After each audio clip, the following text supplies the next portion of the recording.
Friends, কিছুদিন আগে আমরা পুরী গেছিলাম। তো কোথায় ছিলাম তার একটা রুম ট্যুর তোমাদেরকে দিই। তো প্রথমে আমরা যেখানে ছিলাম তার বাইরের যে এরিয়াটা ছিল সেটা ছিল চারিদিকে এরকম বাগানে ঘেরা, গাড়ি পার্কিংয়ের সুন্দর ব্যবস্থা ছিল এবং সি ভিউ ছিল। তো এই যে লনটা খুব সুন্দর সাজানো ছিল। তারপরে এই একটা সরু করিডর মতো ছিল, তার চারিদিকে মানে তার একপাশে রুমগুলো ছিল। তো দরজা দিয়ে ঢুকে আমাদের রুমটা তোমাদেরকে দেখাই। প্রথমে একটা এত বড় একটা সোফা ছিল, টি টেবিল ছিল, আরও দুটো বসার চেয়ার ছিল, প্লাস বেডটাও ছিল খুব বড় সুন্দর। আর রুমটা তো বিশাল বড়, তোমরা দেখলেই বুঝতে পারবে। আর টিভি ছিল, আর এসি তো ছিলই। আর ফ্রিজটারই একটু অবস্থা বলতে গেলে একটু খারাপ ছিল, নয়তো বাকি সবই ভালো ছিল। আরও একটা এদিকে একটা দেখতে পাচ্ছ, একটা টেবিল আছে, আরও একটা চেয়ার আছে। আর তারপরে ওই যে ব্যালকনিটা দেখতে পাচ্ছ, ওই দিক দিয়ে গেলেই কিন্তু তোমরা সমুদ্র দেখতে পাবে। সমুদ্রটা একটু দূরে ছিল কিন্তু দেখা যাচ্ছিল রুম থেকে, একটু ওপরে হলে হয়তো আরও ভালো দেখা যেত।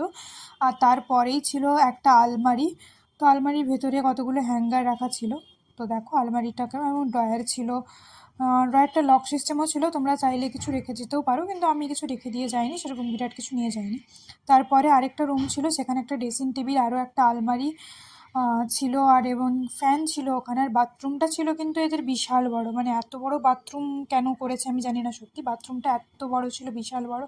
এবং ওনারা নিজে থেকেই হ্যান্ড ওয়াশ প্রোভাইড করেছিলেন এবং গিজার, সমস্ত কিছুরই ব্যবস্থা ছিল।